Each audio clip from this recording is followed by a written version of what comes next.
COD, it's like KOB inside MSG. So like we top seed, old school's top speed. Pimp slap left hand, is that hoe gon' bang? Is your bitch gon' gang? Is your nuts on swing? That's pinning who they attached to. Pistachios and bag moves. Took my head up out my moon to be the sun and hoop in glass shoes. Cash, back up on that ass. Season dose, I'm off that gas too.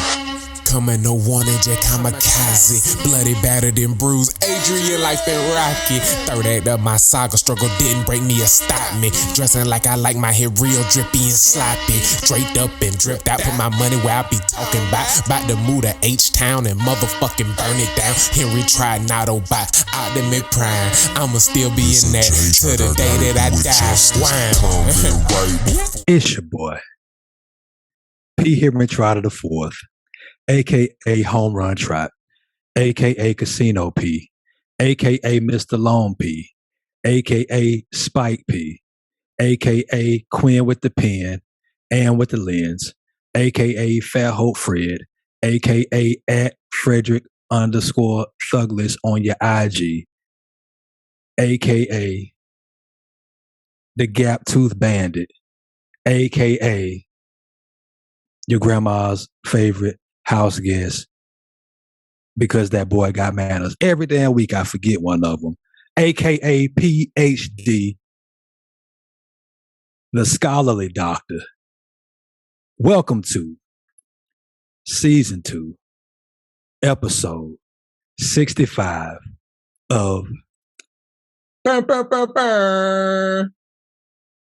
Give Me Some Headlines. I am your co-host. And like every great superhero, everybody has a co-host or an additional superhero to help them, to complement. Just like every NBA champion has always had somebody that was comparable sitting next to them, except for the 04 Pistons, but they an anomaly. Like we need to do more of a study on that group. But I'm currently riding the cockpit without my co-host, without my co-pilot. So I'm going to need him to slide into his motherfucking seat and take his position so we can take flight. What it is, man? I'm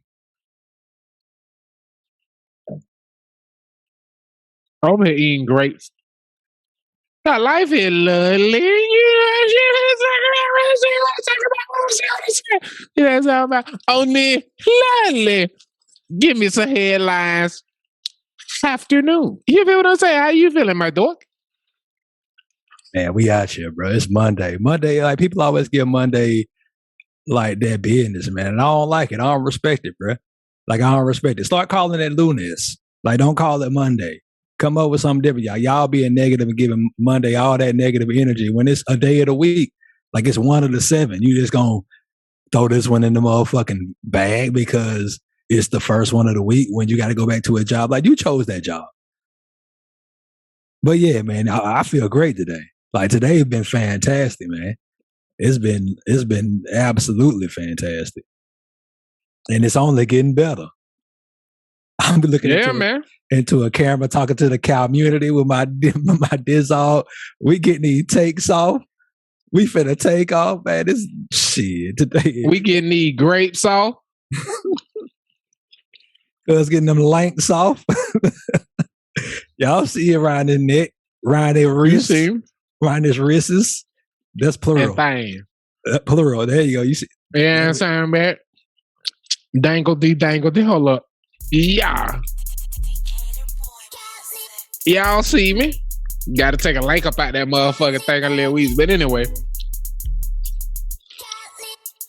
Speaking of choices and sexy shit that involves grapes, might be more relevant to you than it is to me. You feel what I'm talking about? But I got a question for you. What's happening, man? And the community. You know, I'm a young bachelor nigga. And I have recently, Sure, you're right. You know what I'm saying? I have recently been tickling around playing with the concept of throwing a bachelor party every year to celebrate still being a bachelor. Cause so many niggas who married, you know. But anyway, so I just want to celebrate, you know, and not just make it a one-time thing. So, as somebody who about to throw a real one potentially, I wanted to toss it to you and make this fliggity. Keep that going for me, dog. Flick.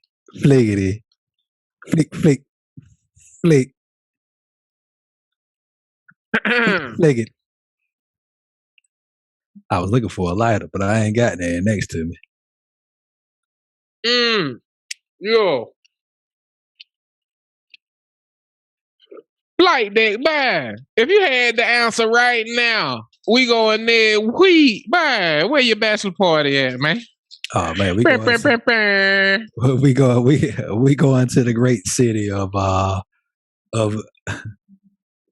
we going to Miami. If we can make it tomorrow, if it could be tomorrow, I would go to Monaco.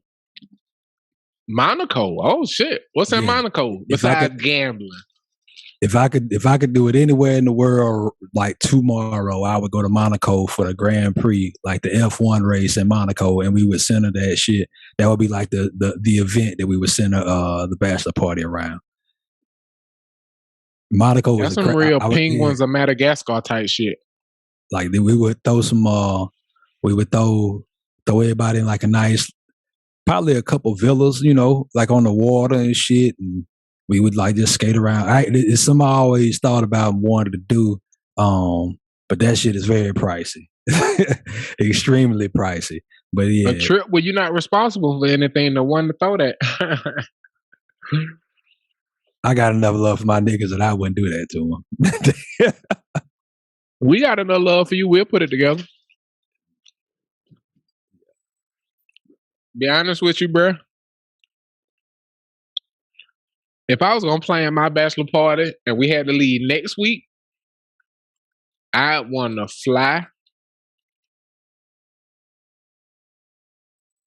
to motherfucking England with at least 8 of my closest niggas, you feel me? And we get 4 supercars and we drive them whole through Europe. Just go on a road trip and go through that fucking that bitch up for a week. Cause people don't realize, like, England is the size of Georgia. Yeah. Texas is twice the size of Germany.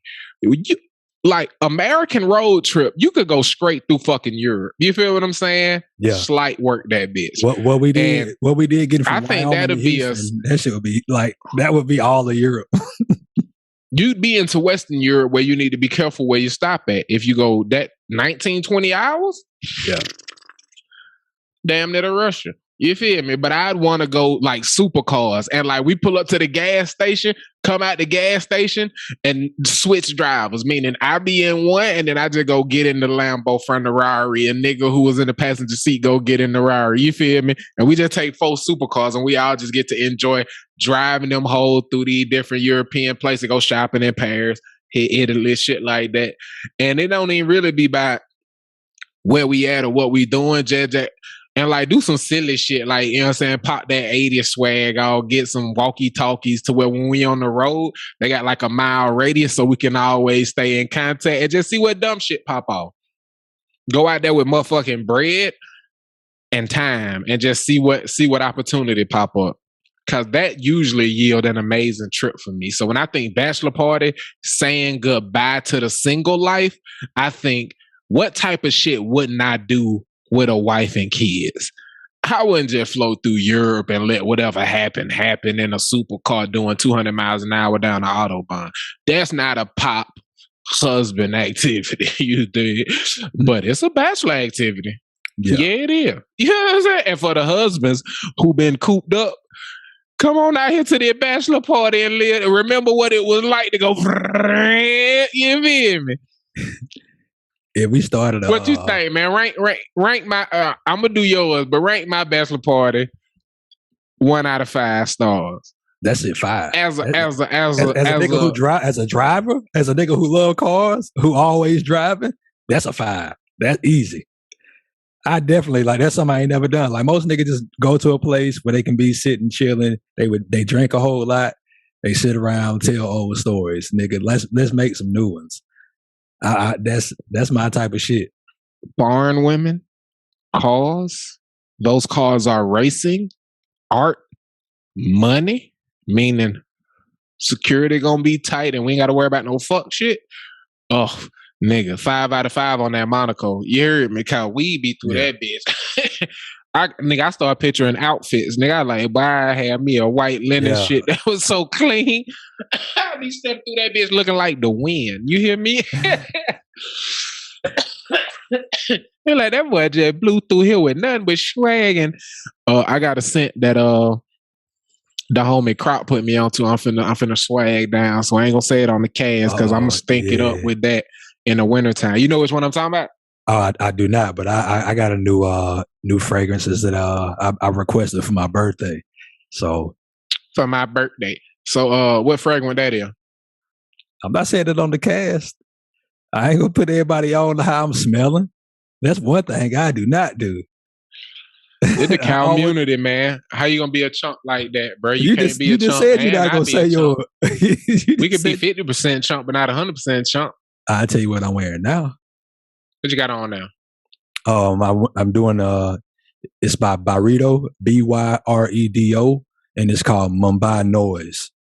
That joint is real nice. I get a lot of compliments on that one. I think you a sucker for smelling that because I think the name drew you to that. What drew you to that bottle? The name drew me to it. The name drew Shawty to it because she brought it to me and then she smelled. I'm wearing Libra by Zodiac. No, I'm not. But I feel like cologne companies are stupid for not doing that. They should have a his and hers. Niggas would naturally buy it just because. People who didn't know shit about colognes, they be like, I'm a Libra.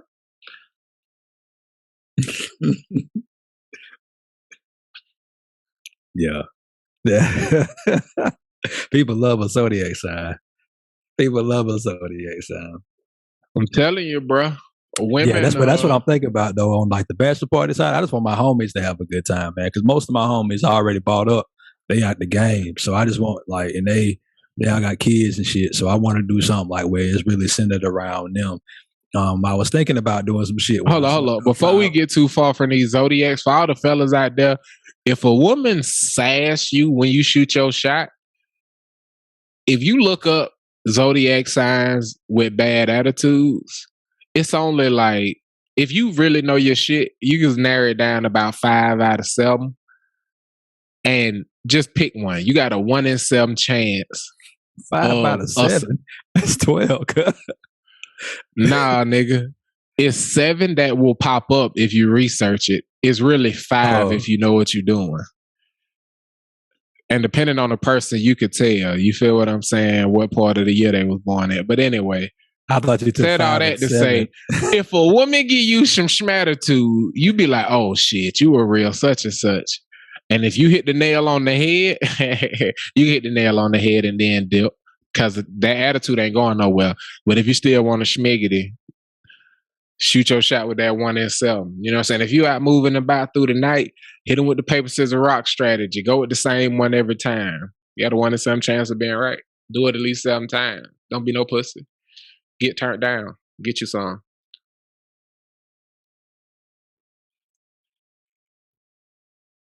Go say run up in it. Straight up. Don't be afraid to run up in it. Fuck being scared to get turned down. Be happy to get a yes and be a man about it. Hey, what they said, be a man.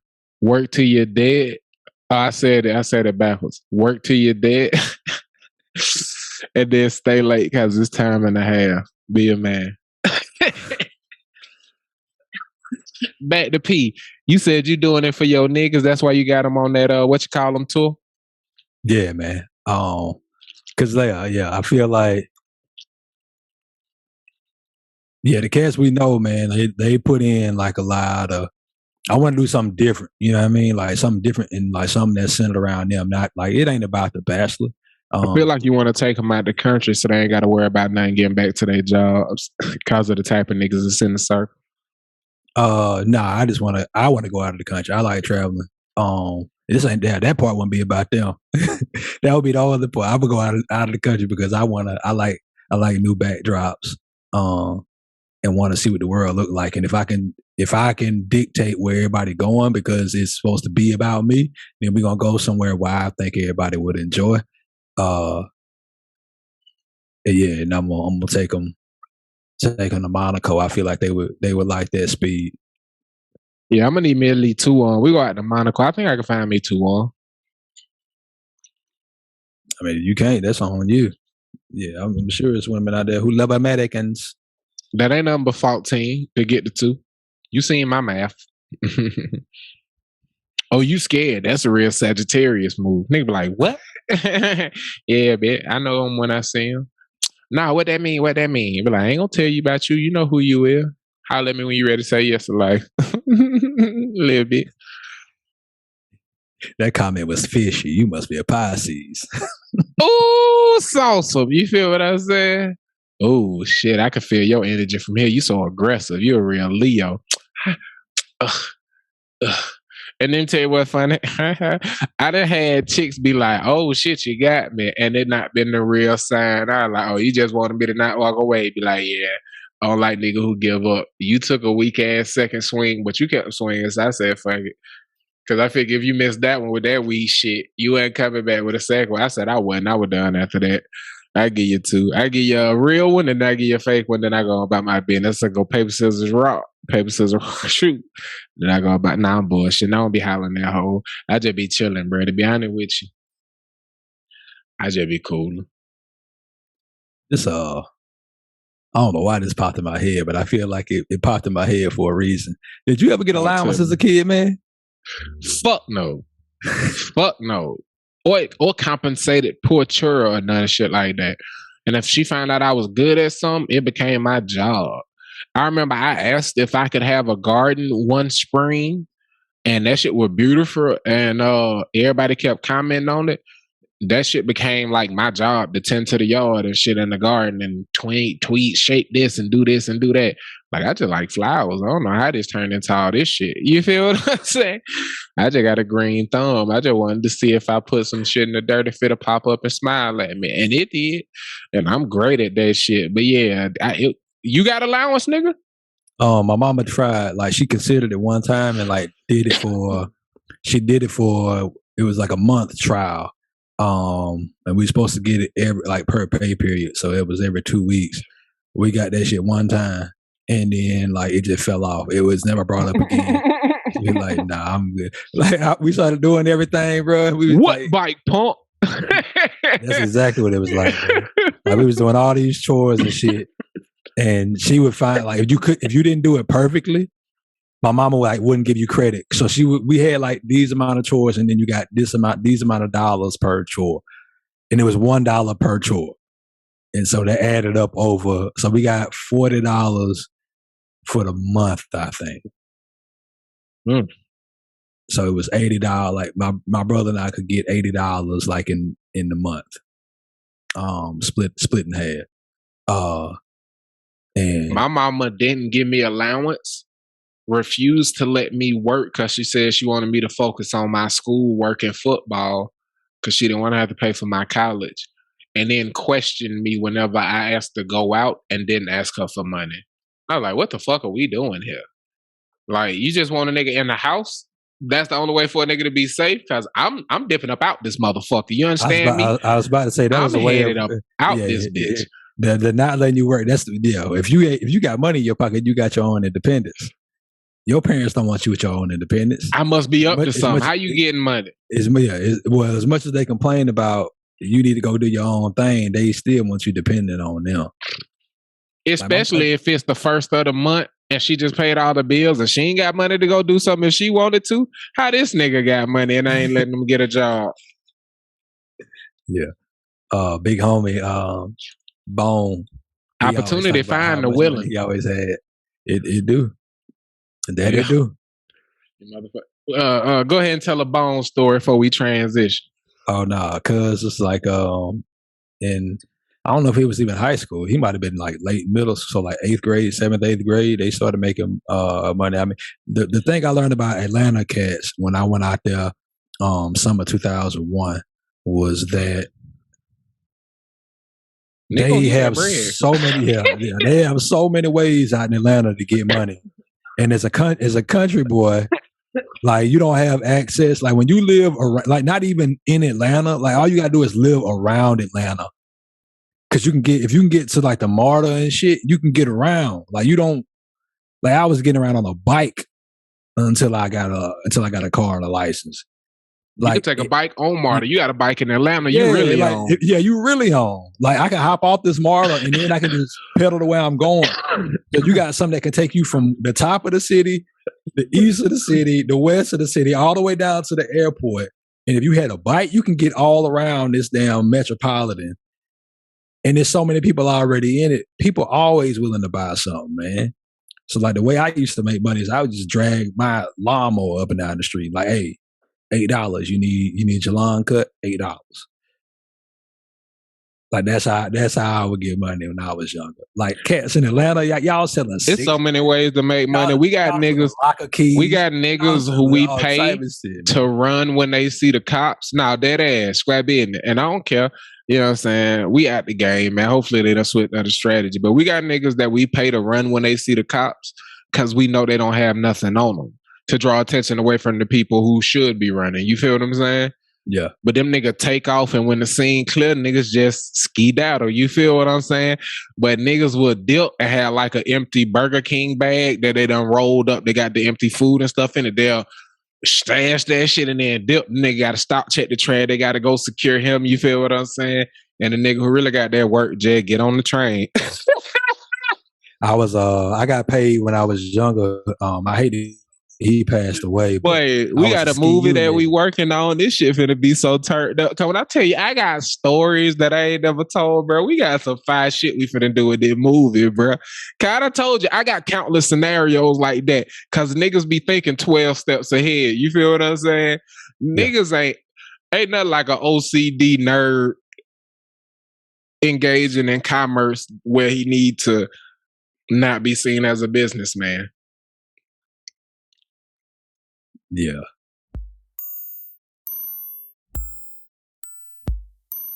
I was a Skee nigga, man. I used to get paid by a cat who was engaging in that type of commerce. And I would sit on the car. My great granddad's friends was Mr. Riley. He used to live up the street.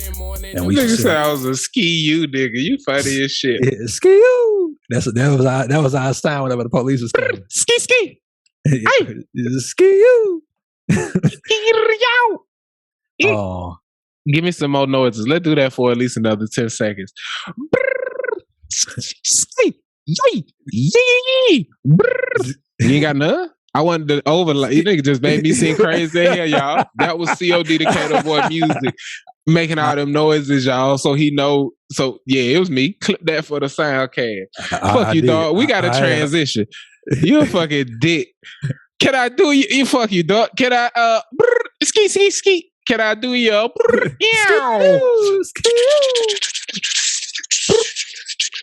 That's a chopper noise. Can I do your flavor? Can you give it some headlines? I can. Now I got a wide range. Now usually I got some stink bombs and some shitty booze, and then some normal shit. Right now, I got a wide range of things, and then I got some of your lovelies, or as they say, some NPRers, some NPR specials. What you feeling, man, for the first go round? Let's do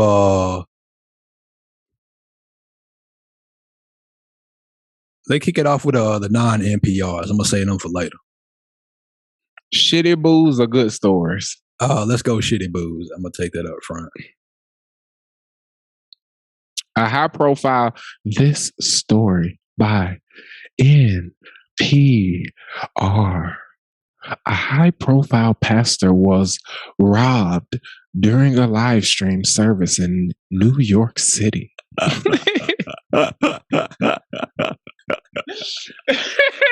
I tried not to laugh. That's Fred fault, y'all. Fuck you, Dud. I got some more stories to read, bro. That's good stuff. Cover. Cover.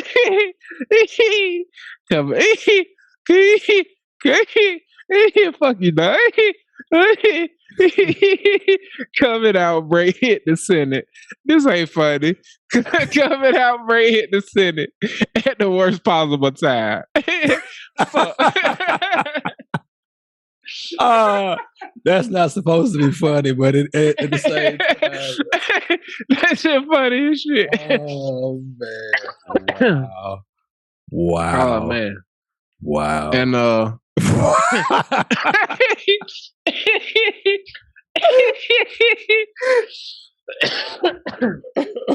and this one is weird. Why is that funny? Oh, this one man. Weird. Mm-hmm. And this one is also by. Hold up. Bye. He laughing in a whisper. Laugh in your NPR voice for me. NPR rescue group begins work to rehome 4,000 Beagles bred for research. What type of research, you may be curious? We'll see if it is picked on. Yeah, we picking that one. That's the one we give me some headlines. Oh look, we really gonna turn down a high profile pastor getting robbed during the live stream? I am not, but I'm reading that Beagle story. Yeah, I want to know about the pastor getting robbed. The word I need to know. I'll give you a quick reference of the Beagle, and we can talk about the other one. We ain't got to talk about the Beagle, but I'll read it. Cool? Yeah. Bet. All right. This story is by NPR. And the first group of roughly 4,000 Beagles in custody of a research facility in Virginia have been brought to their new temporary homes. More than a dozen Beagles arrived at the facility of Homeward Trails and Animal Rescue in Virginia on Thursday. It was the first of many deliveries as hundreds of rescue groups across the country are mobilizing in the coming weeks to rehome the Beagles.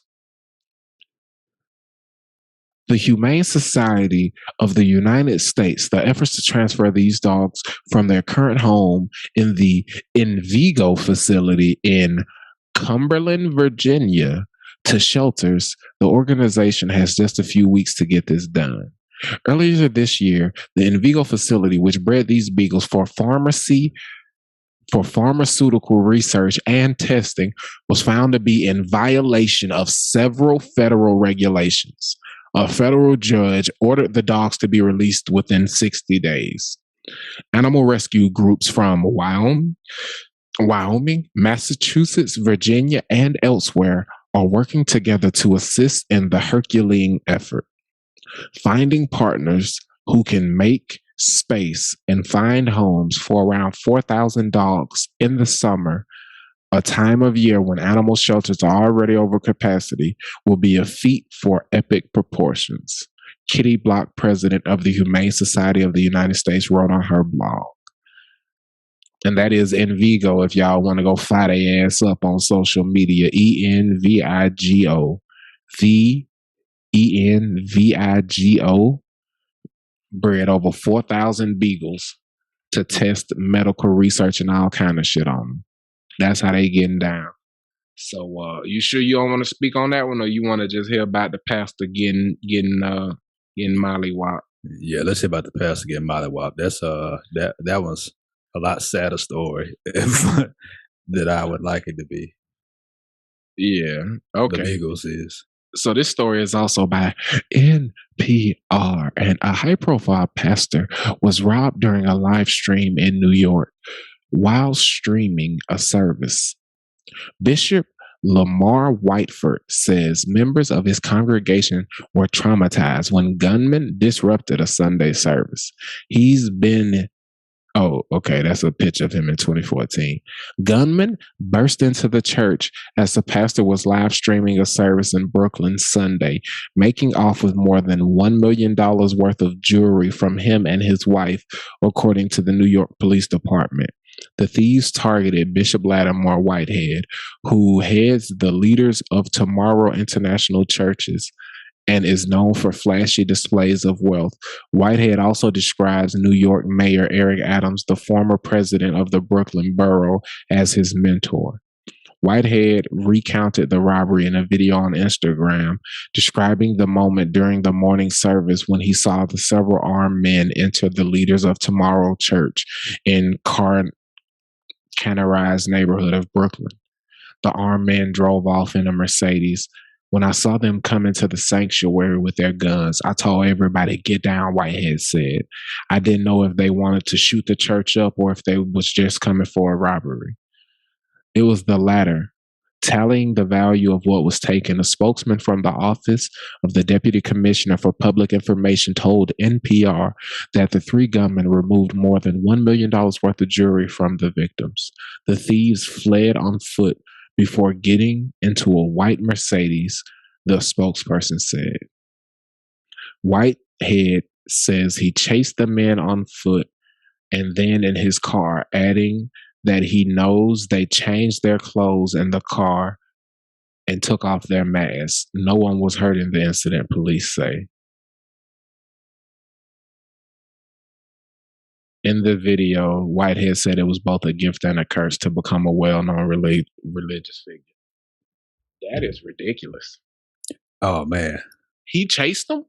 He chased them. That's what I was about to lead off with. I was like, can I come in here? Can I come in? I'm going to come in. My bad. You got the floor, bro. You got 7 minutes. Go out. One, they said live stream, so I thought it was like maybe him in a church or like maybe him in a room by himself. I apologize for laughing because I didn't know it was other people, like it was members of his congregation in the church. So I apologize for laughing. It's funny if pastor get robbed, but not if the members get popped. Yeah. So I just want to make that clear. Yeah. I wasn't disagreeing with it. I just want to make that clear for the audience. Correct. Yeah. It's not funny if it's innocent people in there. That nigga said. But nobody got hurt, so I'm glad that was the case, and I hate that they had that traumatic event happen to them on account of their pastor and his irresponsibility. You got $1 million. That wasn't church money per se that was taken. That was your personal. Those were things, and you went chasing after these men to get back things, gold, idols. That is not good religious leadership. That is not a religious leader or what he does. One, why you got $1 million? Like, why are you a target of this type of robbery in the first place? Why, like, flashy shows of wealth from a religious leader? You got $1 million, you and your wife, between y'all, over $1 million estimated of jewelry in the sanctuary on a Sunday morning. On a Sunday morning in the sanctuary. Do you have that just sitting in your pastor study? Do you have what is the purpose hanging up like your robe? Yeah, is it hanging up like your robe? That's insane, bro. And you chased him, and you telling the police, like, you going on IG Live like you a victim? That's $1 million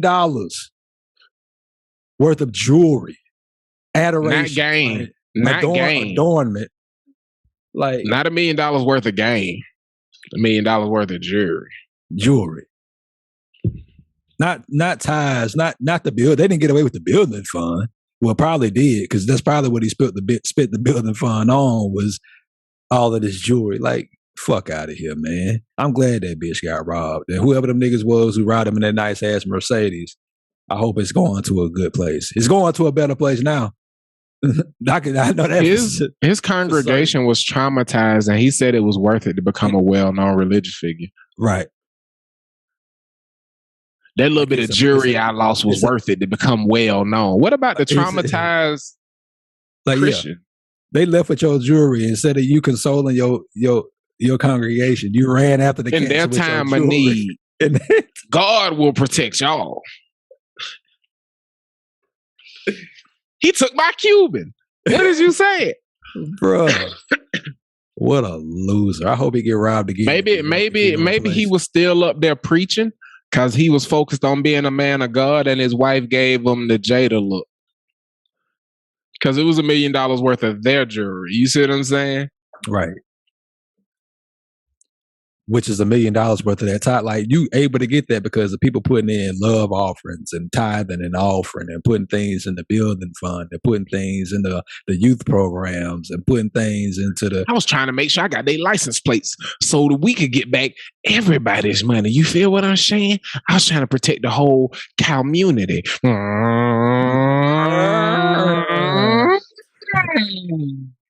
Yeah, man. What was his name? Pastor Whiteford. And then he said the mayor is his mentor. What they got to do with your jewelry getting stolen? Man, good for him. Good for him. I hope he learned a fucking lesson. We done wasted 3. So we gonna jump in like, ying! This right here is a CODMD operation. And you already know we gonna chop it up. We gonna chop it up by some Gimme, some TV, Pete. The fuck you been watching over?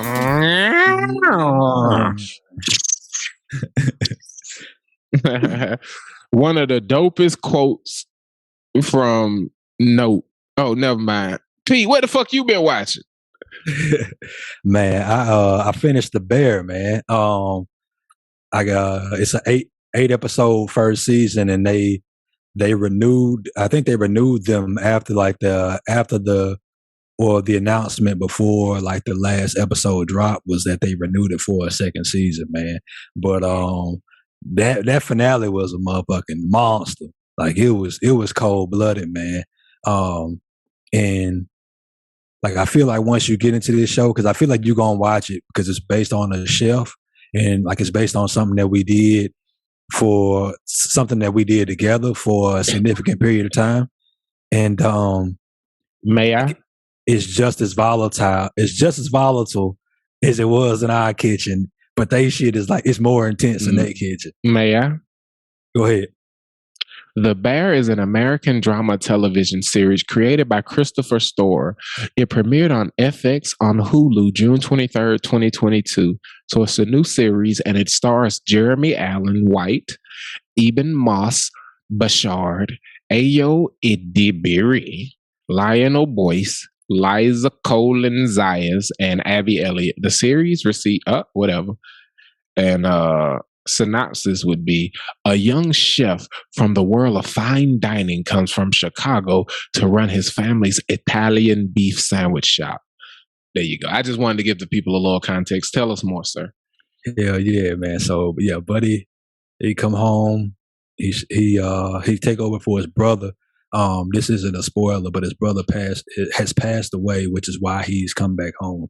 He worked in the best restaurant like in the world. He was the CDC or the chef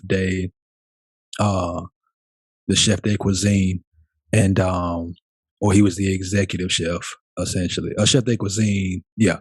He's the executive chef, and he hires this. He's a white guy. His family's like Italian.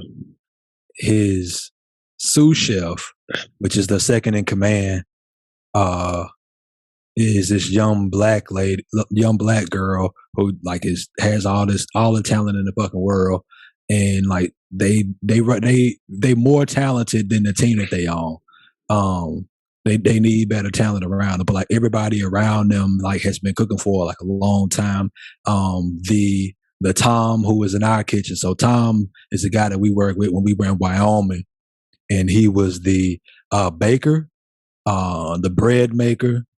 But you forgot we got 4 shows we gotta address in this one. You done hit your time limit. Bing bong. You want to know what I've been watching, cuz? What you been watching, man? Hey, y'all, this is CODMD operation, so sometimes it's gonna get dicey. But I've been watching Stranger Things on Netflix, man. I told you I was struggling to get through 1 and 2. You feel what I'm talking about? Yeah.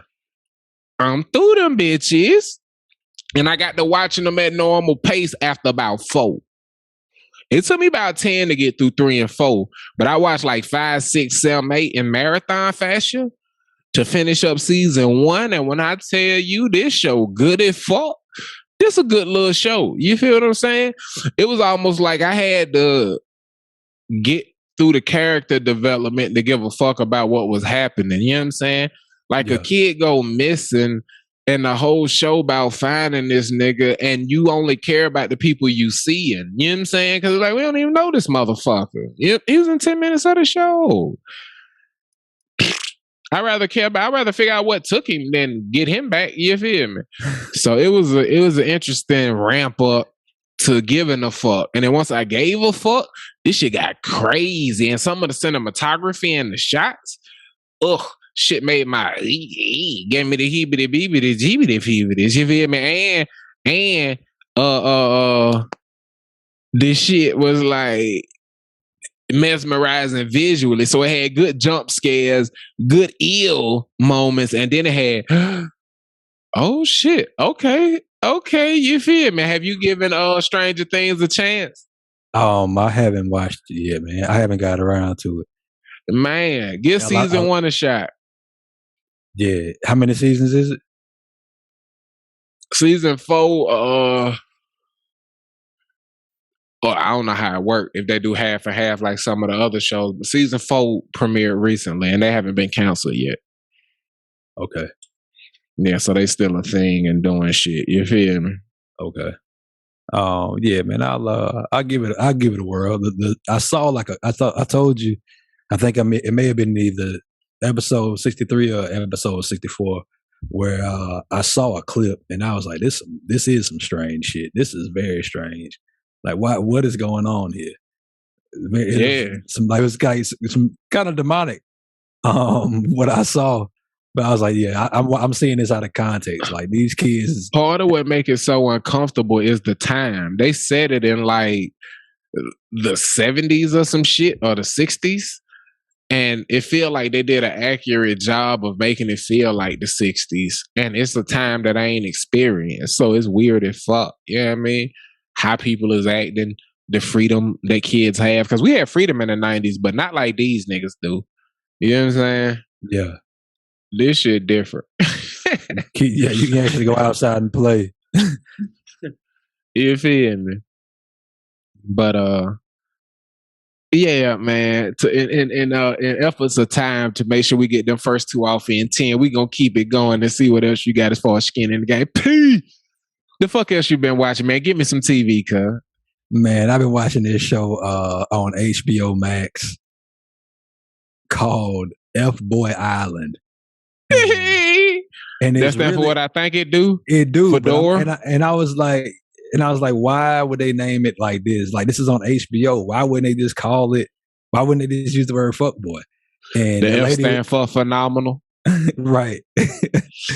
And like the lady was like, well, maybe they shot the show before they sold it to anybody. And I was like, that makes sense. That make a lot of sense.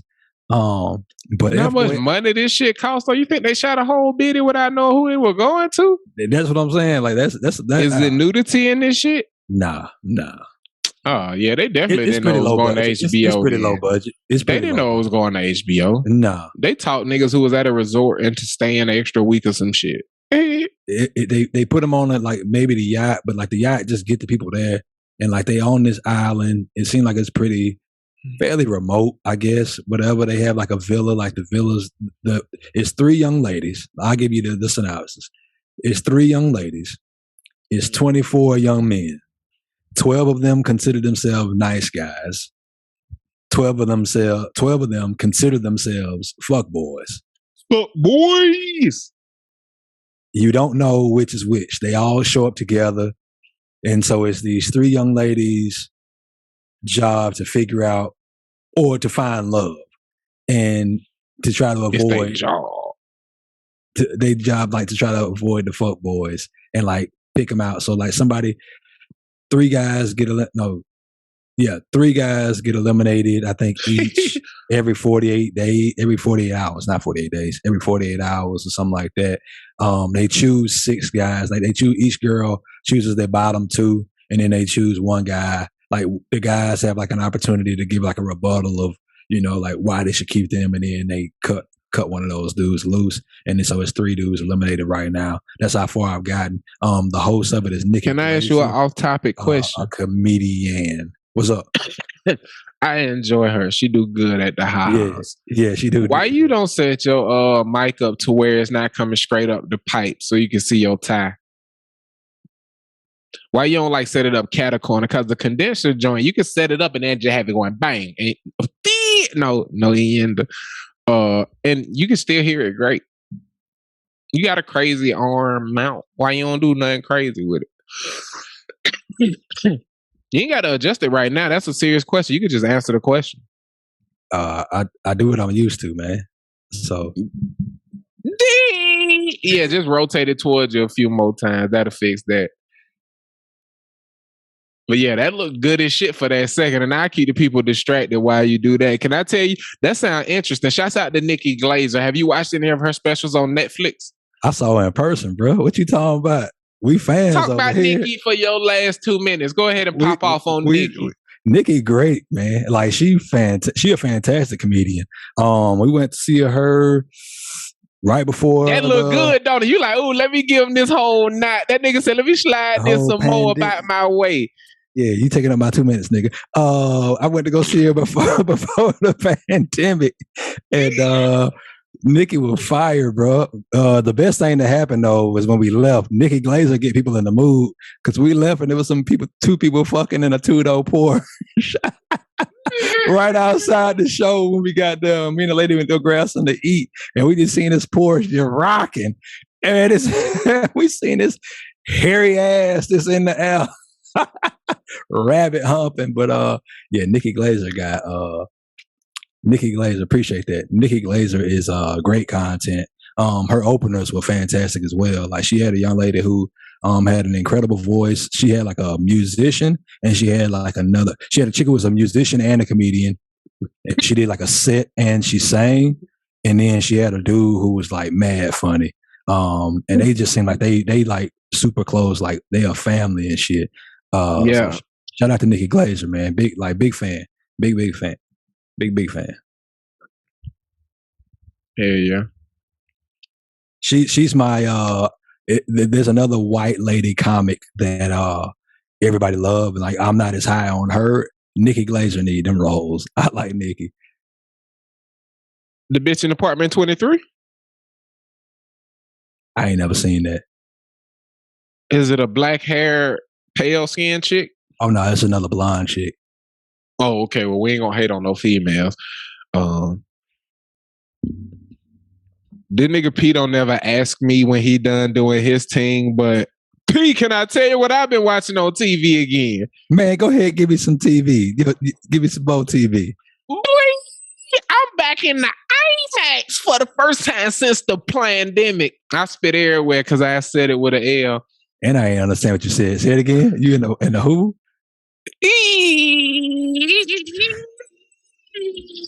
I forgot the screenshot anyway, so that's good. So then I could just say make the reload the cut. Skee! Oh nah, this ain't even the one anyway. I'm back off in that IMAX for the first time since the pandemic, my guy. Okay then. Hell yeah. Yeah.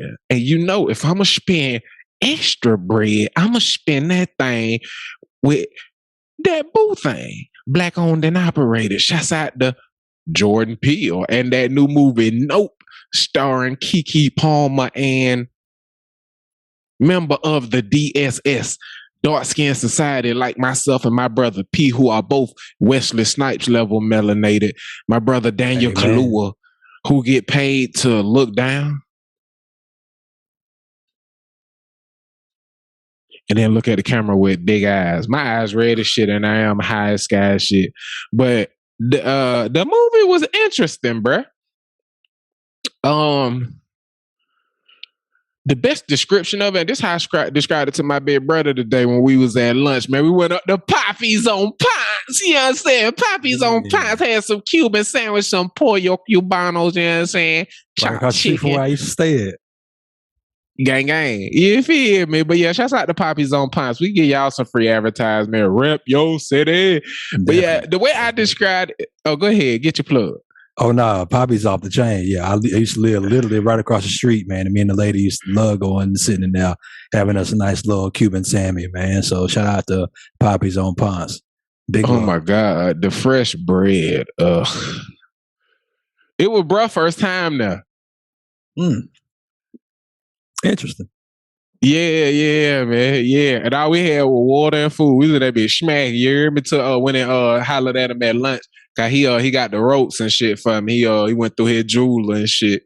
And got me the little pieces and shit. But yeah, that was my like, you know what I'm saying, little thank you lunch or whatever for making that happy. You know what I'm saying? He made that play after he got back from Vegas. But yeah, the way I described it, the bruh was like, man, instead of opposed to a story, if you thought about it in book terms, it wasn't in chapters. It was more like a video game, and it was or like a boxing match. It was rounds. You feel what I'm saying? It didn't necessarily have a story arc so much as it did an exchange that became a game to see who ended up winning. You feel what I'm saying? Yeah. So it was a very interesting way to tell a story. And I wouldn't compare it to his other work. I'd go in expecting something different, and you're going to enjoy the ride. You feel what I'm saying? Keke Palmer, because I don't know her for real, it made me uncomfortable when she played different types of Black people very authentically. She at it again, acting her ass off. And this is a type of Black girl you ain't seen her play, but she do a good ass job. You hear me? She is like the little sister who said, fuck all that farm shit. You feel what I'm saying? And like, it's just a cool little narrative, you know. And Daniel Kaluuya, the big brother who stayed behind to take care of the farm after they paw passed, you feel what I'm saying? And they raise show horses for like movies and different things like that. And because they falling on hard times, they starting to have to sell off some of their horses, and they come up with a plan to get some bread. And if you've seen any of the previews, the plan to get some bread involved what you saw. And I ain't going to give you no more details than that, because the movie reveals itself in layers and rounds. But the more you understand, the more amplified the tension gets. And that's how they build suspense, as opposed to more unfolding of what's happening. Does that make sense? Yeah. Yeah. More is at stake. More is on the line. The more knowledge you have, the more you understand what you don't know. You feel what I'm saying? And the more the strategy need to develop. So it's pretty cool. It's pretty cool. It's a pretty cool ride. I'd recommend it. You know what I'm saying? Yeah. I haven't even seen the last one he came up with, man. Like, you ain't seen Get Out? No, I saw Get Out. That was the first one. What was the other one? He came out the gates. It was the ones with the others. Oh, with the okay, I seen that. I seen Us. Us was weird as fuck. Yeah. So it had old Lupita Nyong'o. I ain't gonna fuck her last name up, but it had Lupita in it. Yeah. Yeah. I mean, she a one name person, Lupita, and everybody know who she is. Yeah. Big Peter. Yeah. Yeah. Get Out. No was animal activism. Get Out was, I was like, man, this is shit he coming up with. Great movie. Don't get me wrong. I'll say this for everybody who's seen everything he done, because I'm gonna spend money with him no matter what. This shit way better than Us was. It's way better than Us was. And it's as good of a movie as it don't have twists and turns like Get Out. But it's a good movie. It's a good film. It's a good ride. Yeah. And I'd recommend it in the sense of siblings. Y'all could go check this shit out. Date people, you can go check this shit out. homies, you can go check this shit out. If you got partners who y'all be rocking conspiracy theories out with the people, you can go say weird shit to who don't look at you funny. Go watch it with them. This a different type of companion buddy type of film. It ain't a buddy comedy, but if you got anybody who you have this type of connection point with weird this type shit, y'all will have a good time together going to see this movie. Make some time to go see it with your we like weird shit type partner. You feel me? But Pete, can I do you a favor? Bro, can you give me some headlines? Yes, sir. Now you know where we at, cause you already said I'm gonna go ahead and get the doodle out the way first. That nigga P like his broccoli first. You feel what I'm saying? Yeah. But I like broccoli too, though, so it's all good. It's all good. You like broccoli? Oh, I love broccoli. Shout out to Phoenicia also. It's a grocery store downtown close to where I work at, man. Best chicken wrap. They got a pesto chicken wrap. Oh man, fantastic. That was so. Now we on to the fun shit. You ready for the fun shit? Hell. All right, this is a smorgasbord, and I'm gonna run through them. You ready? Let's do it.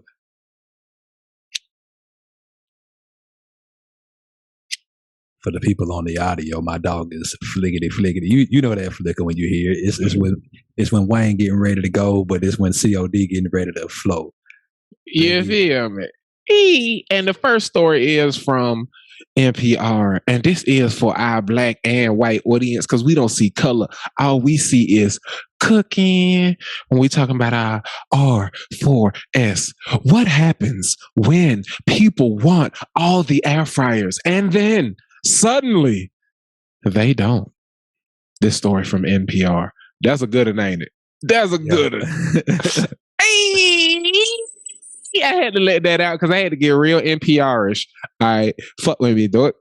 I don't want to choose this one, so I'm going to veto you choosing it, but we going to post this in the show link for everybody who like this type shit. Around $2,200 for an 8-day all-inclusive vacation. Why small ship cruising might be the move. Yeah, buddy, and that is for 2. Mistakes. This story by Tasting Table. Mistakes everyone makes with sausage. Fix that meat.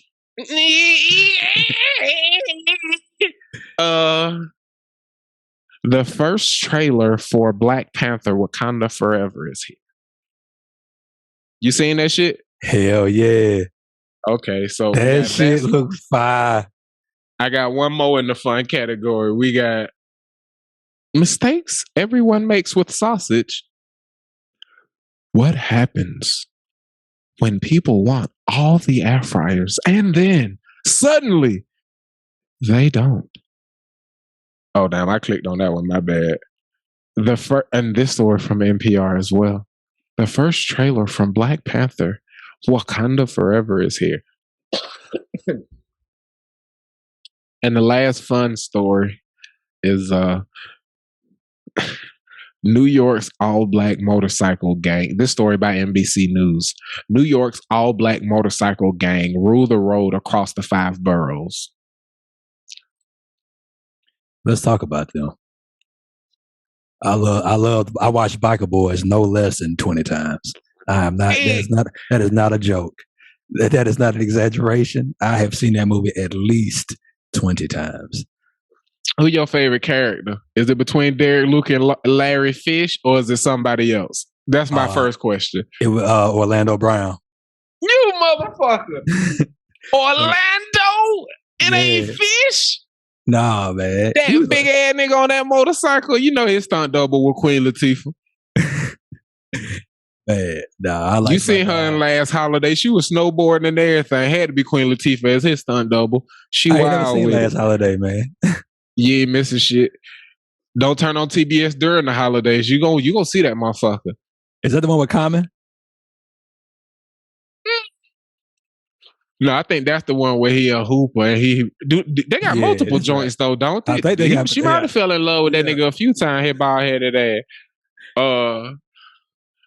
New York's this nigga got me distracted. This story from NBC News, so I get to read it in a dumb voice. This is New York's all black motorcycle clubs, and they rule the road across all 5 boroughs. Quote, I would call the black motorcycle community a very loud whisper, said one biker featured in the new book of photography, Easy Riders, by Kate Dingley. Kate Dingley. Composure. They can be seen tearing down the FDR drive in New York City, wind whipping past and fill all 3 lanes. Nary your car in sight. They are members of New York's all-black motorcycle clubs that rule the road throughout the 5 boroughs. Peering over their shoulders is photographer Kate Dingley, framing the shot to both capture the scene in front of her and herself in the side mirror. The self-portrait is included in Easy Riders, a new photography book, excuse me, by Dingley. I said it 2 times without giggling. That brings to light a thriving and diverse community with a shared love for motorcycles. Photographed from 2014 to 2019, pre-pandemic, baby. The book Nomads. The book features black and white photographers, photographs from rides, parties, bike blessings, clubs, and memorials.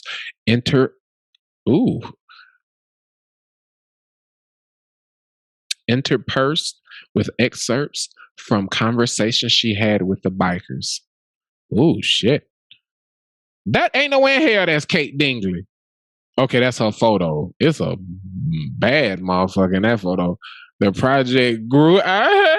We gonna link that article. Trying to link.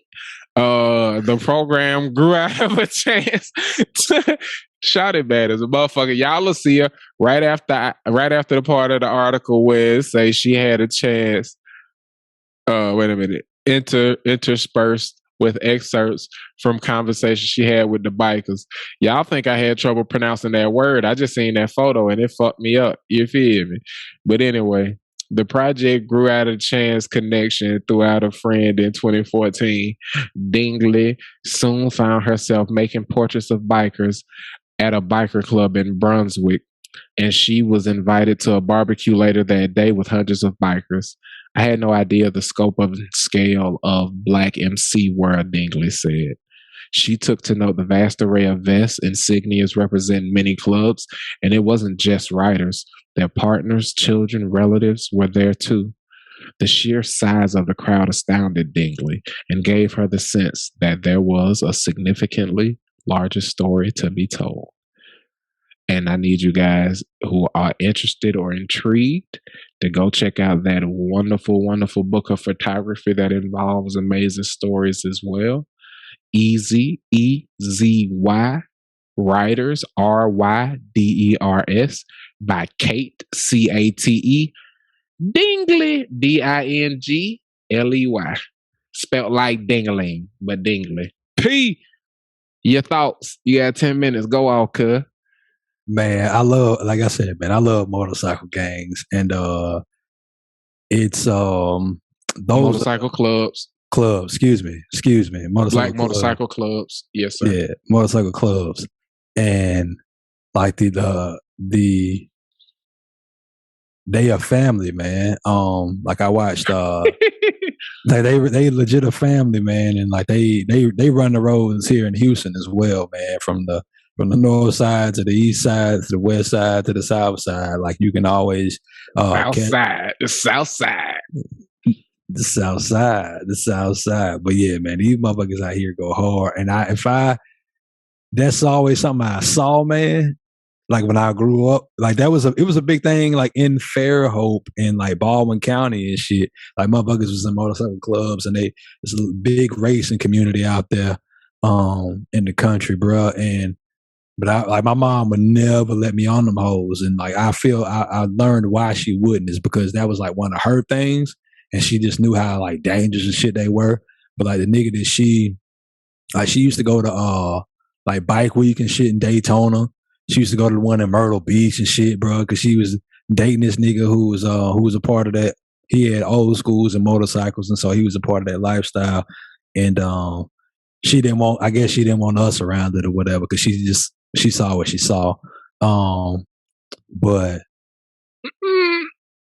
one huge fan of the motorcycle family, the motorbike family. Parents be enjoying their life like shit while wanting better for their kids. That shit ain't fair sometimes. It's some parts of your life that y'all seen is not so great was fine fucking y'all know it. Exactly. And then also I love photography, obviously. Shout out to Flightbulb. But but nah, for real though, shout out to y'all. Yeah. And us. Yeah, shout out to us. My bad. Shout out to the syndicate. It's the ecosystem, man. It's the ecosystem. Yeah. Shout out to Flightbulb. Y'all see it on the intro every week. I'm tripping. Like square business, man. To be able to hold on, say that again. Say shout out to FBZ. Shout out to Flightbulb, man. That's a show. It's not a whip. There we go. Oh, the switch. I'm mad. I look like I was taking a mug shot when it cut to me. I was like, I did not expect it to cut when it did. This shit funny. I can't wait till we controlling this shit week out. We gonna test it twice this week, man. Well, probably 2 weeks out, but we gonna be on it. Yeah, man. Wakanda forever. I wonder how like when you was talking about that article, man, I was wondering like how do you get into those rooms? Like what are those conversations like? Like I want to pick up this book. That's why I read as much as I did, so we saw how she got into the community. Yeah, like how you ingratiate yourself with that community. Like this is what you do for a living. This is what like their lifestyle is. And for y'all to blend that shit together. Like that's why I love artistry and anything or craftsmanship in any form of fashion, bro, because it brings so many people from like walks of life who you were like, man, how the hell they get together? Like when you see Big Homie and his wife, you like, man, how they get together? And like motherfuckers, it's really beautiful, man. Like art brings people together, man, and like having people who are willing to be open and allow themselves to be interviewed and have somebody around them to document their history, because I feel like everybody should have a photographer. Everybody should have a videographer. And we are being that for a lot of folks, because like that documentation is super important. Like my memory is most attached to the photo albums and stuff. Like whenever I go home, my lady, one of the first things she do is pick up one of the photo books that she ain't looked through yet. Like my mama got hundreds of them shits, and I'm not even close to kidding. But a lot of them they're not like the big picture books. Like they the ones that are like you take the Polaroid joints and they you got to go get them developed in like CVS or something like that. Like she got scores of those joints, so like just like family outings to like the bowling alley, family barbecues, like little family trips to we went to Florida a lot on like family trips and stuff with the church, mostly with the church. I got some crazy church trip shits, but to have somebody like photographing all of that goings on and like the memorials and like the random rides that they take and like they parties, and to get like that inside peek into a lifestyle that I was always intrigued about, but never was able to actually get into it, like to see what it's actually like in there, like is really dope, which is why cinema is so dope, because it gives us like an eye into a world. When people are honest about it, it gives us a look into these worlds that we may be curious about or never even knew about, but and they shed some light on. Like I watched. Ask you a question that brings it into the present as well. Yeah. Talk to me about your connection with Tom, because I'd overhear you and him talking about his motorcycle journey constantly. Do you have anything that would resonate where even just hearing about people's journey and their life and love with motorcycles, how it resonates with you, that connect to Tom up in Wyoming, you know what I'm saying? That chef love, that break from a kitchen that really put your mind on the road and kind of like fantasizing about being in his shoes. You got any of them? Hell yeah. Oh yeah. So Tom is a chef that we met up in Wyoming in our time there in the summer of 2018. And he was the baker, soup maker, and he made a mean ass prime rib. And he also did like all the pastries and shit like that. And Tom also, he was in his 70s. So I think he's still in his 70s at this point. I think he was around like 71, 72 when we were up there. And he brought his Subaru and I think he brought his motorcycle up there with him. And so this is a man he towed it behind his on a trailer behind the Subaru. And so a man in his 70s, like, he's lived such a full life, man. And he wrote this poem that kind of tied into his time his life, and like how he tied his life to his bike and like what he wants out of his life. We got one off day a week. He left the ranch on that motorcycle every motherfucking week. Every week. Except for one, the week where we was preparing for a group whose name I won't mention. That was the only week he didn't leave. Yeah. And he got to ride, like, to get off the ranch, it's an 8-mile road to get into the like it take you 40 minutes to get down that damn road, bro. So like, you go somewhere, you got to add 40 minutes because like you drive. Imagine following him out with the drone, cuz. Right. Like, y'all thought we'd be joking about not wearing pants on the show. We don't. We got on no pants. But yeah, he said by the end of his life, man, he just wants to be. He wanted to be like his bike. He wanted to be run down. He wanted to be completely exhausted. He wanted the end, like the engine to be busted. Like he want the spark plug and the shit not to work. Like he want that hole to be. He wanted to be a fossil, and that you can't even that you can't squeeze any more life out of, man. And so that's what I took away from him, bro, is that people who ride and people who are dedicated to that lifestyle, like they all the way in, like they 10 toes in, and like it's as much ingrained in them as, like the asphalt to the road, man. So yeah, man, much shouts out to Big Cat Tom, and shouts out to the Easy Riders. When I can see myself the whole time, I get vain.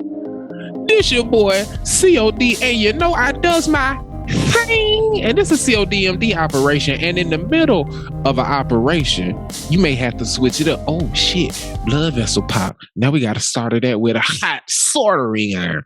They may call it a suture. But they just hitting it with some heat. And P looking at me like I'm crazy. Have you switched your shit to where you can see both of us? Yep.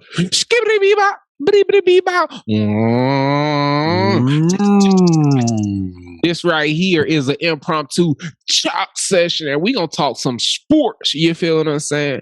Your boy got sidetracked and had to take a little hiatus from the range. And speaking of niggas who just need to take a break, we gonna start in the NBA and then take it to the links. Man, that boy KD, he an interesting character, man, and he's wildly confident, which is cool because he great at what he do, but he not as successful as one with his level of confidence should be. And he headed out of Brooklyn. He getting up out of there, man. And he got a few destinations where he said he willing to go. Miami. Did he say Philly? What else he said? He said Miami, a few places. Phoenix. But recently, Boston popped up in the running. And I'm pretty sure they're going to be willing to give up the boy Brown. They're not giving up Tatum.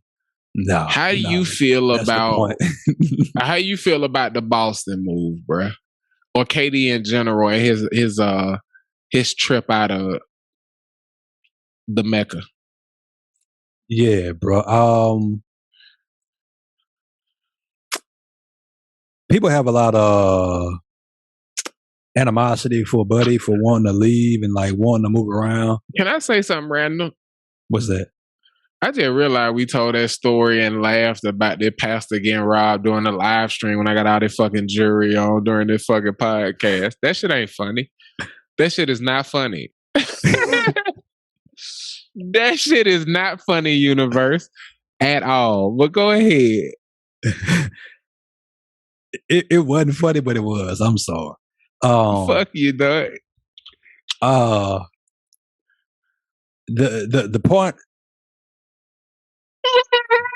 The point I want to make about that shit was funny as fuck. That KD shit, man, is like people have a lot of animosity for him for wanting like to leave and like, oh, you're leaving Kyrie. Like, bruh, I know this is not like a regular job or whatever, but it's still his job. Like, it's still his job. And if I want to leave, I have the freedom to leave. Like, if there's a loophole for me to get the hell up out of here, it's not. People like, oh, you can't compare this to a regular job, but like it's still a job. Like, that's still he get paid to play basketball, and like this team is paying him. Is somebody willing to pick up that bag and to trade the right assets? Like, this is a game. Like, it's all a game of resources and resource allocation. And the funniest part of the Kyrie criticism about his inconsistency is since they've been there, he's played more games than Kevin has. Really? Yeah. Yikes. By like 20. I think he had like 165, Kevin at 145. That's still not a lot of games, I feel like. It's 2 seasons. They've been there 3 years. Nah, Kyrie been there 3 years. KD been there 2. That's what I mean. Okay. In totality, he was there. He just rehabbed the year because he could have stayed with the Warriors, but he did a S&T, a sign and trade, and wait, a rehab year in Brooklyn. So ain't no way Kevin Durant played 100 games for the Nets. Ain't no way. He got hurt this year. He got hurt last year. That's what I'm saying. I feel like he didn't play at all last year. Yeah, he did.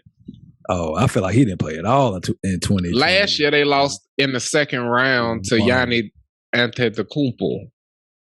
Okay. And then this year they lost to Jason Tatum. They lost to the niggas who made it to the ship out of the East. He came back after the All-Star break, didn't he? Or some shit like that.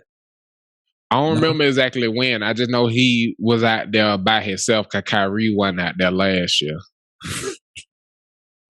He got him into the second round. They need to split that up, man, because like the worst thing about any of this is like, bro, like the people that we go to see is not on the court. Like, I don't care if, like, I'm not saying I don't care about this man, but like if Grant Williams ain't playing for Boston, like ain't nobody really tripping. You know what I mean? Like it's the hustle guy. You don't get to see somebody dive on the floor 9 times in the game. Can I tell you the funniest element of all of this shit, bro?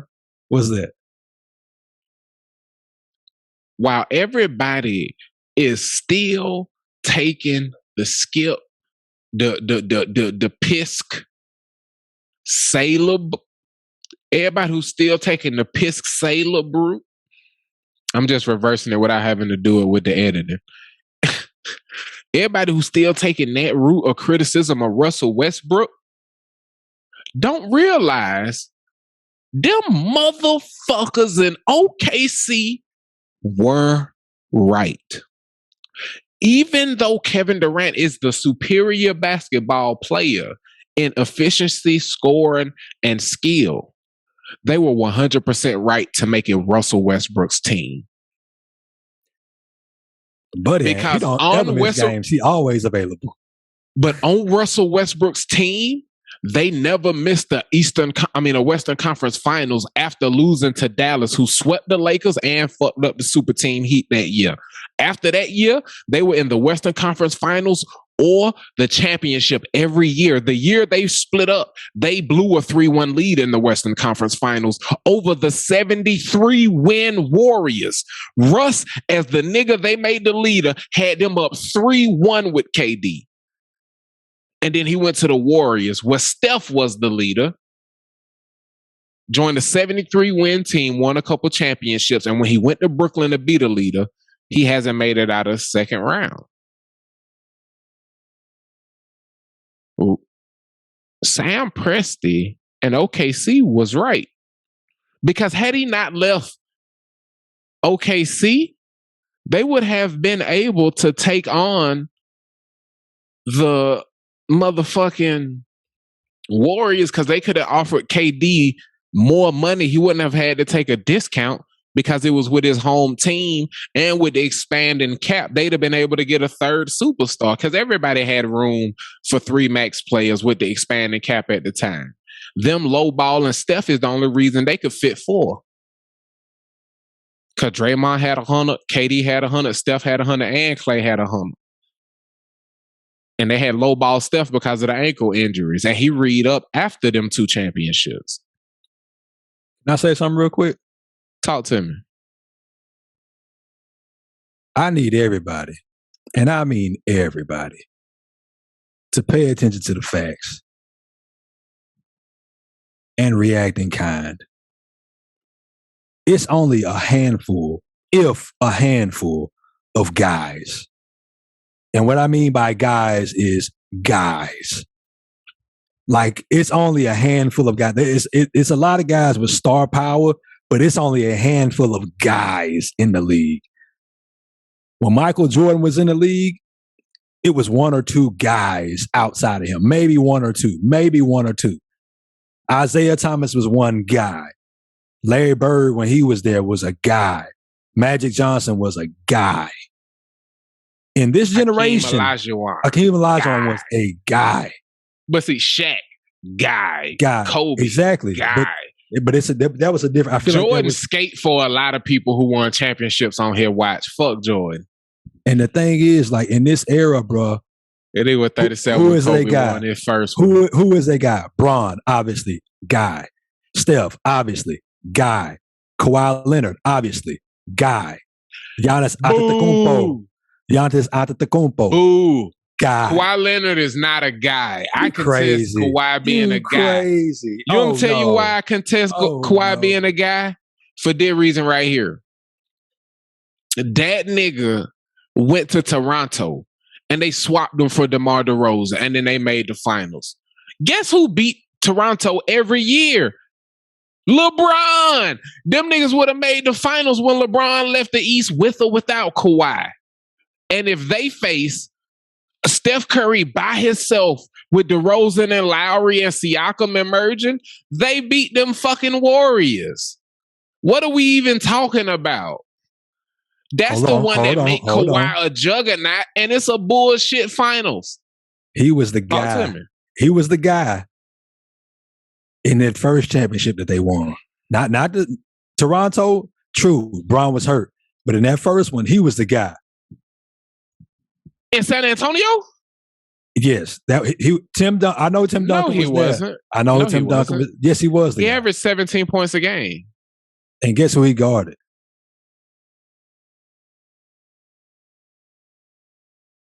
Chris Bosh? No, he didn't guard no Chris Bosh. He guarded Bron. LeBron averaged 29, 9, and 12. He got the finals MVP for almost a triple-double on it. A 30-point triple-double is what he got the finals MVP for, averaging 17 points. He can kiss my tip. Bro, they gave Andre Iguodala a finals MVP for holding LeBron a 34, 90, and 10. Also a dumbass finals, but they gave it to him. That was a Kawhi Leonard finals MVP. We call it the Dookie VP. The DVP. Tony Parker should have got that one, him or Timmy. Tony Parker is very underrated. Tony Parker is very underrated. Manu was fucking Wayne up because he was injured, but Manu was fucking Dwayne Wade up. Manu a whole different animal, bro. But still, you win 2 championships in this era. I know Braun was hurt, but like He the Braun was Argentinian Dwayne Wade. He's so wiggly and fluid and intuitive. You can't predict what he gonna do because all he doing is responding to the gravity of the game. If you lean this way, the game going that way, whether you like it or not. You can't anticipate what he gonna do because he ain't chose nothing. He practiced, but what he do, that shit instinctive. You feel me? Yeah, Manu was a joy to watch. Yeah, like he better be on a team that I did not enjoy watching. He was a fucking rose that grew from the concrete. He was the fun guy to watch. He had like to come off the bench. None of those other guys were fun to watch. He was the fun. He was the only nigga that got Timmy to smile because he do some wild shit, and Timmy be thinking, "Pop finna sub this nigga," and then all of a sudden, right in the bread basket, Timmy off the glass. You feel me? He like, nah, he gonna leave him. He gonna leave him. And he just jog back down, smiling. I'm like, he got Timmy to smile. Yeah, Manu cold blooded, man. Manu, obviously he left handed, so he one of my favorite players. I bet on him. I put a bunch of money on him, like on a random fucking bet. That in the finals where parlay won. Yeah, it wasn't even a parlay. It was straight up. Manu Ginobili over 3.5 free throws. I never forget it. In the game 5. How many he hit? He had 6, I think. 6 or 7.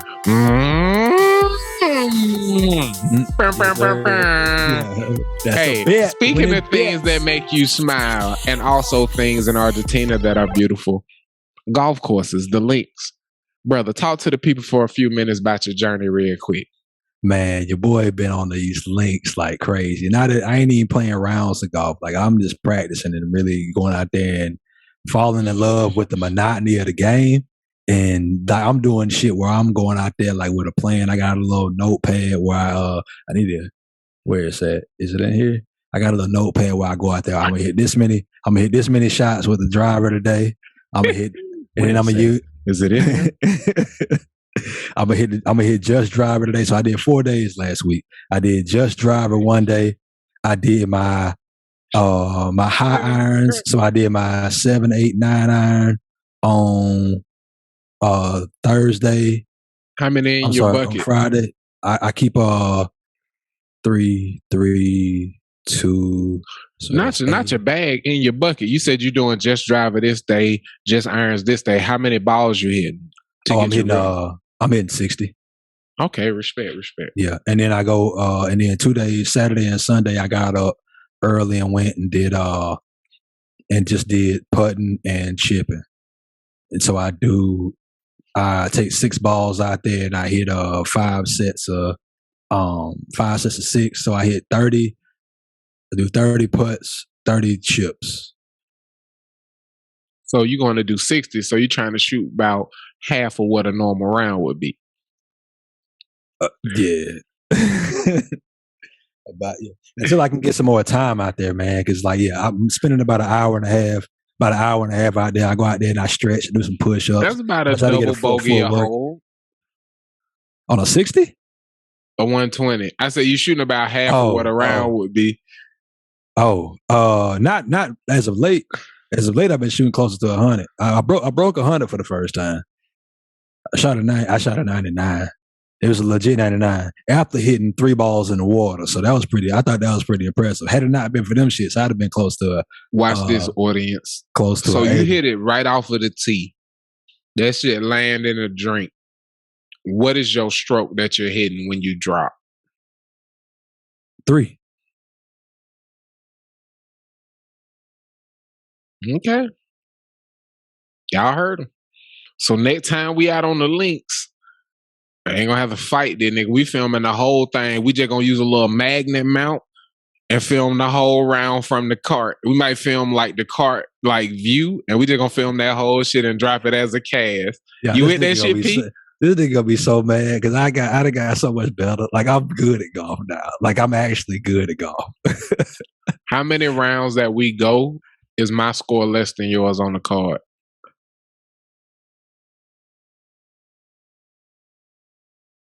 How many rounds That silence is him trying to find the time audience, and there are no times. So why the fuck would I be mad now? I just enjoy golfing. There are no times. The last time I beat this nigga was at Sewanee a decade ago. I don't give a fuck about that. I'm finna go golf my ass off. I don't give a fuck what my number is. I'm gonna be honest on the scorecard because that's the only way I'm gonna know whether or not I'm getting better. I don't remember whether or not I beat other niggas. I remember how good of a time I had and whether or not I did some shit I ain't did before. I haven't birdied since Ken Laporte when we went. It was me, you, and the homie C Murph, and it was the first hole of the day. And I told you after that first hole, soon as we get out of you, I'm finna fire up the bleeds and I'm gonna be shit the rest of the day. This is a celebratory round.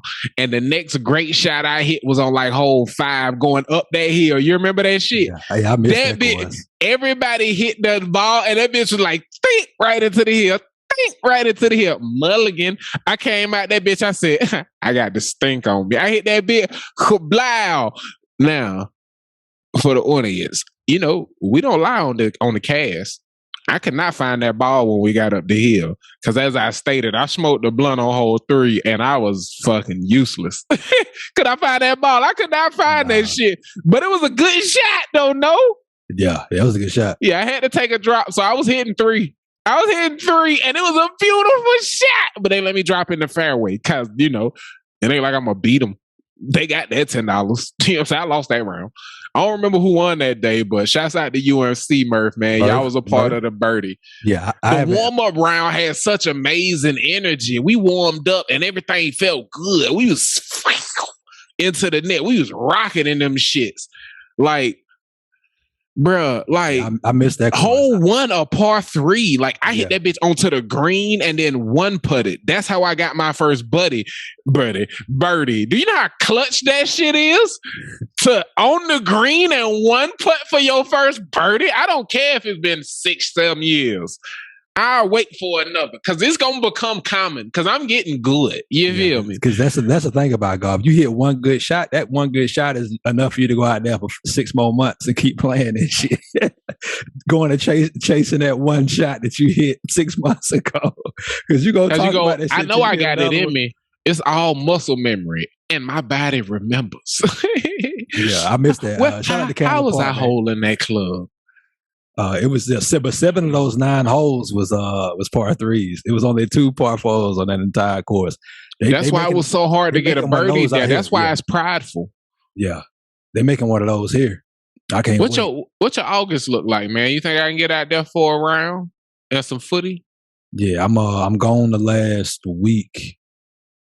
The other 3 I should be here. The one of them is my birthday, and the other ones I'm here. What about the week after that? In between. See, the thing is, like this trip that they got me going on it's weird as fuck because it take up 2 fucking weekends.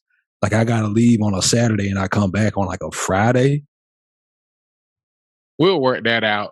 Yeah. Anyway, it's weird. I don't know how I'm gonna mark the time. Do some shit with your hands so I can find it in the video and cut that. Oh, don't do a devil horns. Oh no, this Christian cow show. horns.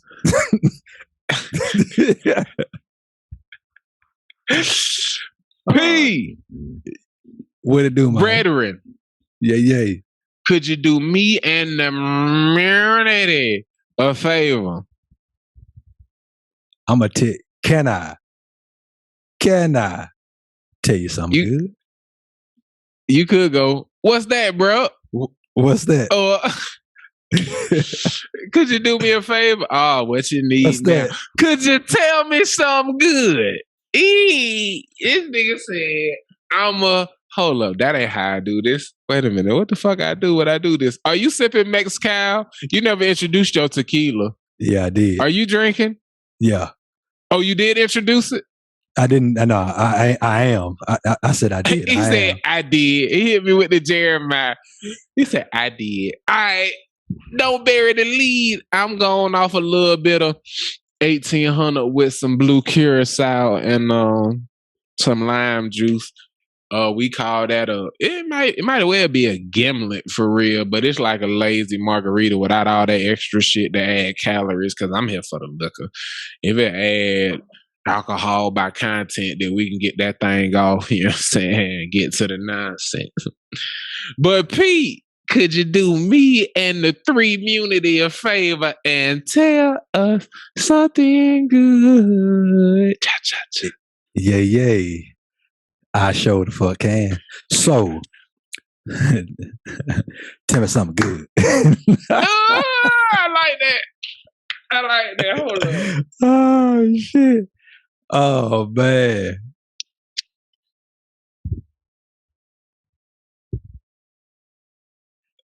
Bro, I'll be legit scared one day you're going to light that damn mic cover on fire. That shit just going to go up in flames. It'll be good content, though. I don't think it's that flammable. Oh, damn. It's your line. That's good shit. Yeah. I think we good to go. Oh, man. So we're going to take this thing. Them the same ones he got out there, because when I buy stuff, I send it to 2 locations. Gang.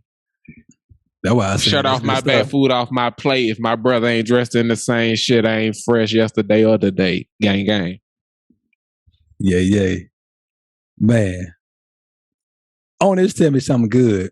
This one is for the people who are fans of, I feel like this young lady who I'm about to mention gets a lot of play on this show. Like, I feel like we didn't talk about her in at least five to 6 of our 65 now episodes. Oh, shit. Who you think it is? Shit. Give me another clue that's abstract. 5 to 6. She keep coming back. You love her teeth. She has wonderful teeth. I love her teeth. Shit, you motherfucker. Okay, hold up. Strictly people whose teeth I'm obsessed with. Oh my God, is it Rashida Jones? Fuck. Shit. Oh, I got another show I was watching. I ain't even mention it. I'm gonna keep going though. I don't want to fuck up your time and talk to me. I want to keep guessing. Ooh, who else teeth do I love? Hold up. One more guess. Fuck. Okay, who number 2 behind Sheeta? It's not anybody from The Office, right? Okay. She black. Ooh. She black and I love her teeth. Damn, this list dangerous. It's not making good. Fuck. She black and I love her teeth. Damn, that list get crazy. Shouts out to y'all and y'all beautiful ass smiles. Fuck. She black and I love her teeth. It's not Sanaa Lathan. Fuck. Somebody who I ran about. She do things behind the camera and on the camera. Oh shit, Issa Rae, old chocolate melanated ass. Go ahead and talk to her about Issa. Ooh, that woman teeth crazy. I swear her teeth crazy. Keep smiling, keep shining. I be like, every time I see her win some or do some or something get announced, I know she gonna be cheesy. As soon as I see the head, I say, ooh, let me go click on this and make my afternoon real quick. Go ahead, Issa Rae. Thank you for letting me get there, including me there, because that was better than just hearing it, but I'd have still celebrated. Shouts out to Issa. This is what I've been there, man. I saw something recently where she went somewhere like, bro, just to show off her fits. Like she went like to a foreign country like, just to get her drip off. And like the outfit she had on was cold. Like it was cold. And she had them motherfucking teeth just like the person behind the camera was like hyping her the fuck up, and she was like, "Oh, as they should." Like, yeah, the shoes was on point, man. The bag was on point. The hair was on point. The smile was on point. She might have chose the. She married now. She might have chose the flesh colored lipstick. But did you know that she? Oh, you talking about the old summer scintillating suggestion from Gimme Some Headlines. Oh, bro, I'm gonna hit you with this in the chat. Should I hit you with this in the chat? I don't Talk to the people. With a Keep talking about Issa. I don't want your time to run out. We're gonna do a post show recording and get that to the people because you got a few things you need to give us that you done thought of. But yeah, she did you know that she had another show? I know that Insecure is now is a rap. She got another show. She EP or she in front of the lens? She is EP. Nah, man, I ain't know that. If she was in front of the lens, I would know though. Okay. I seen Little. If she in that bitch, I'm gonna watch it. But yeah, go ahead. I don't know. She's not a main character. I haven't seen it. I only heard about it today. Some of the homies mentioned it, and I had no clue about it. But it's a show called Rap Shit, and it is about two young. I keep getting advertised that. I didn't know that was her. Yeah, that's her. That's her. Two girls that might as well be the city girls trying to become rappers. Yeah. Shouts out to her. She a bad motherfucker. That means she is marketing to her demographic without us having to know it's her. So her marketing team doing a good job, and she could just be CEO boss shit. Cause I ain't know that was her, and that's been in my face. You feel me? Yeah. I know it's out there, and I like to wait for a season to hit damn binge. So I'm gonna give it a try, and if the first season good, I stick around. But yeah, that's interesting. She doing shouts out to her marketing team. And what's the name of that show again? Ring that bell again for Issa, cause she deserve it. It's called Rap Shit. It takes place. It's based in Miami. But yeah, the things I've heard about it have been fantastic. And if you know Issa Rae at this point, everything that she do is fan-the-fucktastic, man. So keep collecting these wins, young lady. More so than anything, I'm just glad that you feeding our culture with just great content and continuing to build like on our culture of producing great art. And everybody that I hear that works with her is like they just happy to work with her, man. And like she creates a great environment that everybody can thrive in. And that is the mark of a great leader and somebody who a lot of people are not willing to like follow. But like I'm excited to see who comes from like the Issa Rae tree, like the people that she's mentoring, and that are getting these like roles and stuff in the sitcoms that she's creating, and like from her mind and like the collective minds of the folks, and like her bringing it to the world. I'm interested to see like on when we talk about coaching, like coaching trees and shit. I'm interested to see who comes from that Issa Rae tree. Hell yeah, man. And just to give you a little brief rundown of the show, because I like to come with the combo for my brethren. Rap Shit is an American comedy streaming television series created by Issa Rae for HBO Max. The show is produced by Hooray Productions and 3 Arts Entertainments and centers on two Miami-based rappers, Aida Osman and Chameleon, who try to find success in the music industry. The series debuted at the American Black Film Festival on June 18th, a day before Juneteenth, 2022, and was released July 21st, 2022. So it is now available.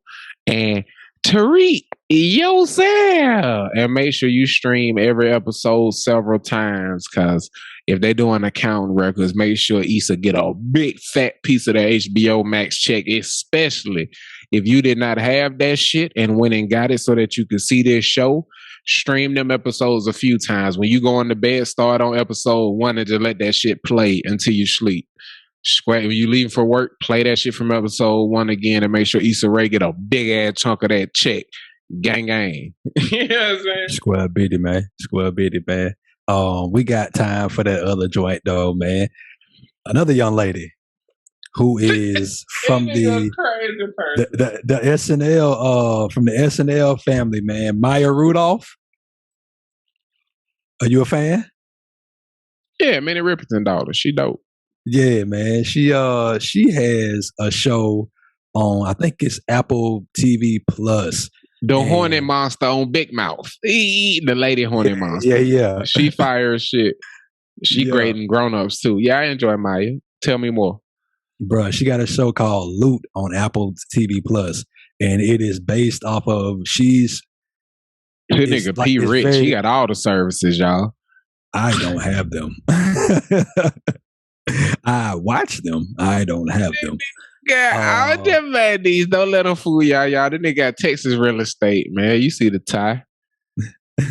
Bruh. Check the nails. I'm Carson Daly. Go ahead. She got a show called Loot. And what's your man's name? Oh my gosh, your man's. Describe it. He played Will Ferrell's in Step Brothers. He's Spreckensy Dick Derek. He's that guy. He's Derek. Bradley Cooper? Not Bradley Cooper. Derek? He plays, yeah. Okay, he was in the show with Craig Robinson, and it's Craig Robinson, not Justin Long. Community? Not Justin Long. The fuck is dude name? I know who you talking about. Keep talking, I'm gonna find him. Yeah, so he's the so they are loosely Jeff Bezos and I forget what his wife's name is. Her maiden name is Wells. I do know that. Forget her first name, but like it's loosely Adam Scott. Adam Scott. Yeah. Good shit.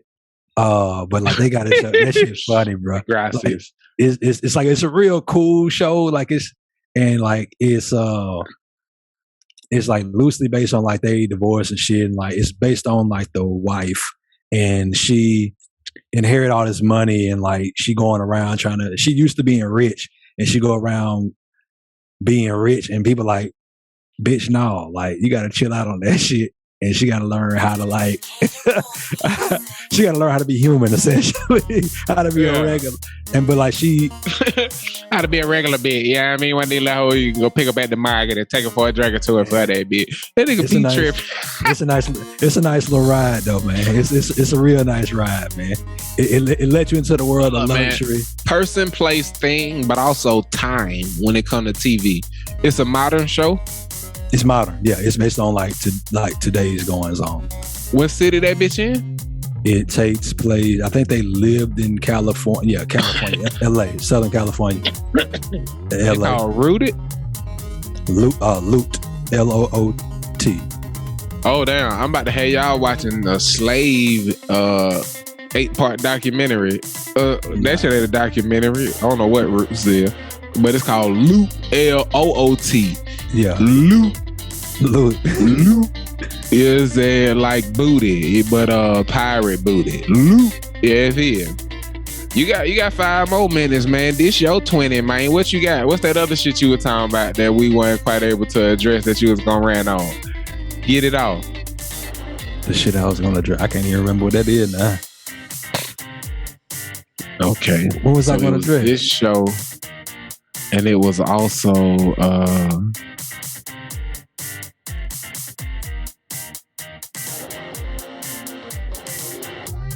fuck, ain't no telling. You know how it be. Yeah, I got but we here at Give Me Some Headlines believe that it is always better to give than it is to receive.